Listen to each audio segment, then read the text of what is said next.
मेरा यहां आना किस्मत में नहीं था, लेकिन किस्मत को कुछ और ही मंजूर था। इस टापू के रहस्यमयी इल्यूमिनाटी अनुष्ठान मुझे अपनी तरफ खींच रहे थे, मुझे रहस्य और खतरे की दुनिया में ले जा रहे थे। हर कदम पर गुजरे जमाने की आवाजें गूंज रही थीं, जैसे कोई अदृश्य शक्ति मुझे अनजाने में और आगे ले जा रही हो। इस अनुष्ठान के पीछे छुपे रहस्यों को जानने की जिज्ञासा और डर का एक अजीब सा मिश्रण मेरे दिल में था। वो खुद ही इल्यूमिनेटेड कहते थे। उनकी मौजूदगी रहस्यमयी और डरावनी थी। ऐसा लगता था जैसे अंधेरे में भी उनकी आंखें सब कुछ देख रही हों, लेकिन मैंने तो बस अंधेरा ही देखा।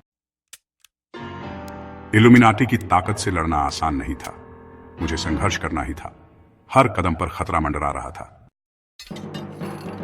एक एक करके मैंने इल्यूमिनाटी के खिलाफ लड़ाई लड़ी और सभी कैदियों को आजाद कराया। उनकी जंजीरें टूट गईं, उनकी उम्मीदें जाग उठी। मंद रोशनी में उनकी आंखों में एक नया हौसला चमक रहा था। हर टूटी बेड़ी आजादी की तरफ एक कदम थी। वो कमरा जो कभी निराशा से भरा था, अब आजादी की आवाजों से गूंज रहा था, एक बेहतर भविष्य के वादे के साथ। लेकिन इस जीत के पीछे छिपे रहस्य और भी गहरे थे।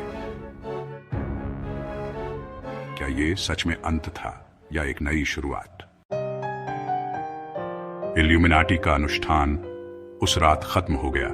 हवा में तनाव था और टिमटिमाती आग के चारों ओर परछाइयां नाच रही थी। मैंने पुराने मंत्रों से उस जगह को सील कर दिया ताकि वो लोग कभी वापस ना आ सकें। उनकी हार और मेरी जीत की खामोशी बहरी कर देने वाली थी, उनके बुरे साये के अंत का प्रमाण।